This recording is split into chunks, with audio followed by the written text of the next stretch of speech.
Varnish on her mouth, lies in the frame. Museums don't sleep. They hold their breath and make you lower yours. When the last student groups clatter out to buses, and the gift shop tidies its postcards like alibis, the galleries change languages. Day speaks in audio guides and apologetic laughter, in soft shoes and explanations that begin with actually. Night speaks in HVAC hush and motion sensors that learn your stride, in the little green hearts of exit signs, in the dry whisper of canvas adjusting to dark. If you've never stood in a security control room at 2 in the morning with a grid of galleries looking back like patient animals, you don't know how a city can fold itself into frames and wait. I'm Owen, night security manager at the Beaumont. On my belt, a badge that persuades doors, a multi-tool that knows the difference between tight and cruel, a key to the roof I use like a prayer.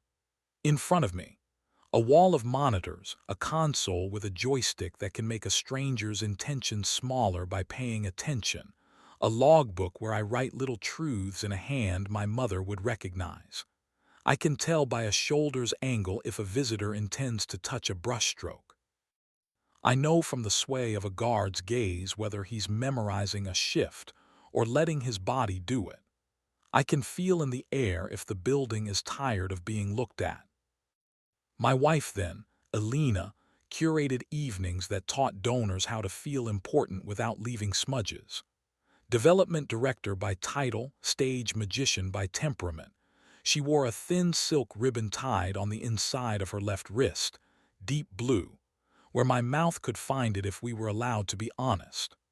On Wednesdays, when our orbits permitted, she'd badge through the loading dock and arrive in our dark like an apology that came early. She'd sit on the corner of my desk, one heel nudging a drawer closed with a sound I could hear in my bones, two fingers slipping under my belt on the pretense of rescuing a loose thread. I put my mouth in the notch below her collarbone, the little country where a voice gathers before it chooses a tone, and breathe until her shoulders changed professions. We were careful. Cameras forget nothing, and Varnish remembers what touched it even if it was air. The first sign didn't raise its voice. It rearranged ordinary. At 01:06 the door contact for Gallery 14 Dutch, small, stubborn, recorded held 3S without a badge. At 01:08 a corridor cam blinked and found itself again like an eye too close to a mirror. At 01:11 housekeeping inventory noted 2 champagne splits removed from the event pantry with no event. A bottle of club soda returned like a bland confession. At 01:16 I found a plastic flute on the back counter of the conservation prep room drying upside down with a lipstick ring thin as a scratch. Wintergreen red, the peppermint kind that feels like snow if you believe in marketing. Alina's mouth is fig and smoke. Wintergreen belongs to choices you make for a camera. 2 nights later, the same minute put a hand around my throat and didn't squeeze. It just waited. Held 4S, the motion in the staff stairwell woke and forgot why it was awake. On the runner near the freight elevator, a single sequin crouched in the carpet like a star that had fallen into the wrong story. Sequins don't live here. We're wool and shadow and the clean stubbornness of cotton gloves. I'm not a cop. I am a priest of lines on floors and the ritual of closing time. But I believe in traces. In a training bin, we keep a bottle of UV developer for school tour. Harmless, patient, a way to show kids that their hands sing. That night, I kissed 3 invisible crescents into the building. Under the push bar of the Gallery 14 door, where an eager palm would lean. Along the underside of the balustrade above the atrium where bodies steady themselves while choosing their next mistake, and on the back edge of the touchscreen that controls the shades in the modern wing where a thumb can't help but land. I tied a single hair of monofilament across the staff door into the roof loggia. Nothing that could hurt, only a thin truth that would fall and die on the stone if disturbed. Then I looked at my reflection in a dark monitor and smiled the way you smile when you've decided which drawer of yourself you're not going to open. Alina came later, mouth amber, dress choosing its own fold. She sipped the sorry coffee from our machine, the kind that forgives, and pressed her palm on my sternum like she was checking the temperature of a painting just back from a cold truck. "Your building flirts," she said, not at me, "at the silent hall where marble likes to believe it is still a river." "It dreams," I said. "I give it rules until it sleeps." My hand found the side of her throat. Hello, not claim. Her shoulders softened the way a plan does when it stops rehearsing and starts. "We should have it," she said.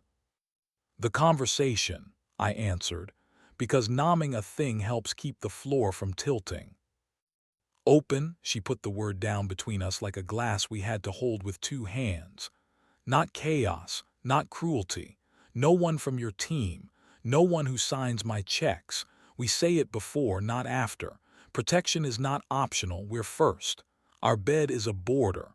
The Beaumont," her eyes moved through the cameras like they were chandeliers, "is sanctuary." I made a worthless joke about being the museum's sacristan, and her mouth absolved me. Morning gave me my moth back.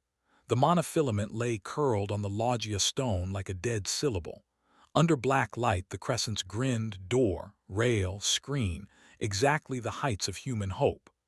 Behind the baseboard heater in the Dutch room, a clear earbud tip slept, little and disposable. The kind a man wears when he wants to hear himself be charming. Alina's hair obeys matte pins and a schedule. This was the brightness of a life filmed. His name arrived balanced on inevitability and a sponsor's smile. Dax Harrow, art lifestyle host of City After Dark, requests after-hours ambience for a segment on the seduction of museums. He had the handshake of a man who has never been told that an object is already complete. White sneakers that pronounced creative on our stone. "The night makes the frames confess," he told his videographer in a tone that had been practiced as carefully as our guards practice stillness. His eyes measured the distance from the staff door to the loggia, from the camera to whatever makes a human stray. At home, the kettle sang its familiar hymn. Alina flattened her hand on the kitchen table like she was smoothing out tissue paper. "I used the word," she said. She didn't shrink. "I won't bring that into your walls again. Not here." "What time?" I asked, man of logs trying to make a clock erase a feeling. "It's not the hour that cleans it," she said, and I loved and resented the precision. We lasted a month like citizens of a careful border. Alina told me before. I put the bottle of light back with the demonstrations. Dax floated in and out with his lens and his laugh and a kindness he rented by the hour. The building breathed like a chest unwrapped. Our pact felt possible. Thursday keeps receipts. 0106, held 5S0108 blink. 0111 flutes wintergreen again. On the stairwell cam, a silhouette paused to retie a shoelace with the posture of a man who hopes a future editor is watching. I did not call security to stage a morality play. I walked the rounds and watched the eyes of my guards and adjusted a camera angle that was a quarter-inch lazier than usual. I told my anger to sit like a trained dog. It did, badly but enough. We separated in a civilized way, like people who had decided not to compete for a spotlight. Alina took a one-bedroom over a florist where the morning deliveries changed the weather. She stole the singing kettle without asking because she knew I would let her take anything that made mornings easier. I kept the chipped mug, the roof key, the smell of varnish when it dries in the dark. "Hate me clean," she said. "If you can't, file me under something you rarely open." "I label well," I said, and it wasn't a joke. Work stitched me with string that smells like dust and patience. A volunteer guard forgot and crossed his ankles on a stool. I uncrossed them with a story instead of a note. A visitor cried so quietly in front of a small painting of a river that I rerouted a tour away from her, because the river needed to be as large as it felt. A courier arrived late with a sculpture we had promised the morning. I signed and apologized to the bronze like it had feelings to hurt. She arrived at 0302 with a pelican case and a magnifying visor pushed up like a crown. Sira, painting's conservator, contractor, famous in that circle where names are traded slowly. She smelled like clean resin and rain you remember from a childhood, and her hands had the steady of someone who cooks with exact heat. On her left middle finger, a pale crescent scar curved like a comma where a frame once told a story wrong. She pressed her ear to a canvas and tapped the stretcher gently until the wood confessed a humidity complaint. "Respect, not force," she told the painting. The painting kept its secrets but stopped sulking. "Everything worth keeping," I said, angling my flashlight without being asked. When she took the driver from me, our fingers touched, and the electricity behaved itself. Our first kiss happened in the conservation studio while a 19th century sky watched us without needing to be the story. We had killed the fluorescence for color accuracy checks, honest enough, and left a small lamp breathing on the table. Sira's palm found my sternum like a pro testing a panel for warmth. I put my mouth under her ear, where breath negotiates with language, and the museum stayed upright while we tilted. She kept her eyes open, not a dare, a gratitude that the world went on doing its job while we did ours. My hand found the side of her throat, hello, not proof. We stepped apart before any motion log could name us. With Sira, precision put on tenderness like a smock that fit. She likes my thumb resting on the pulse inside her wrist. She likes my refusal to hurry. Sometimes she straddles my lap in the tiny glass office off the control room, blind down, monitors dimmed, the building breathing around us, and draws on my forearm with a fingernail the path from solvent to varnish to patience, turning a body into a process that could save a sky. We made rules the Beaumont could bless. Not in galleries, not under cameras. Not anywhere marble could be made to keep our secrets. Yes, in the studio after midnight. Yes, on the roof under the big steel letters when the city forgets to pretend. Yes, in the storage aisles between crates where wood smells like ships. If you came for revenge with an aria, I will waste your ticket. I could have printed logs and circled crescents and delivered them to a board that loves the theater of accountability. I could have taught Dax Harrow the difference between allowed and welcome. I could have made Alina learn what the frames knew for me. But a museum is a sanctuary for other people's looking. The kid who stares at a small, stubborn painting until it unlocks a room inside her doesn't need my anger to steal the light. The night guard who thinks of his mother when he checks the Madonna at 3 a.m. needs the hallway to hold still. Sira prefers me smelling like lemon soap and patience, not victory. Alina and I learned to talk like people who had not been enemies in the first place. She kept the contract to stage our winter gala, because she is excellent and I am not small. Sometimes she texts a picture of a basil plant trying hard. I send back a still from the atrium camera at 4:07. Empty marble, a mop bucket like a planet. "Proud of you," she wrote the night I stopped a visitor from touching a painting by telling him the story of the painter, not about rules. I let the words land. They didn't have teeth. Dax still appears when donors need to be told what they already want to hear. We crossed near the service elevator. He gave me that salute men learn from TV. "Museums are beds for secrets," he said to me like I was a microphone. "They're ledgers," I said. "We keep what people do to them, not what they say they feel." He smiled the smile of a man who confuses composure with invitation, and let a door be proud of closing. Nights went back to honest. A woman sat on a bench in front of a portrait and let her face change into someone else's for a while.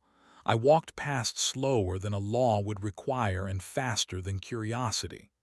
A cleaner showed me a tiny paint flake at the base of a plinth with more reverence than some donors bring to checks. I logged it like a pearl. A light stuttered in Gallery 3 and then decided to behave.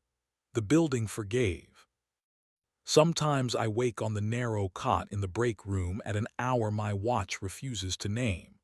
If Sierra's shin lies heavy across my thigh like a comma the sentence needed, I set my hand along her throat and wait for the small lift that means yes. The difference between an ending and a finish has a temperature. My palm reads it better than my mouth. Months after the bottle of light went back to the bin, the foundation hosted Glimmer, the gala that makes payment look like romance. I wore black because black forgives uplighting. Alina stood under a tamed rig, hair shorter in the way decisions sometimes are. "Is she gentle?" she asked without saying Sierra, because we finally know how to offer names like gifts, not like weapons. "She's exact," I said. "My religion's word for good, tenderness with a manual." "Be kind," she said, "not a blessing, an instruction." We touched glasses of water because water keeps your hands honest and the champagne had work to do elsewhere. Near the bronze, Dax told a circle that art is a mirror and night is the courage to look. They tipped him with attention he'd already priced. Let him keep it. I had a camera to adjust, a door to lock, a woman to meet in a room that smells like patience. Museums don't do morals. They do humidity and foot candles and 1,000 small rituals designed to keep strangers from breaking each other against beauty. To the new guard who will slip into my office at some bleak hour, eyes too bright, and ask what to do with the part of the job that isn't in the manual, I will say what I tell myself when the frames offer me a stage for my pride. Log it, breathe, decide. Keep the sanctuary sacred. Don't let a corridor carry your grievance. Keep evidence if you must.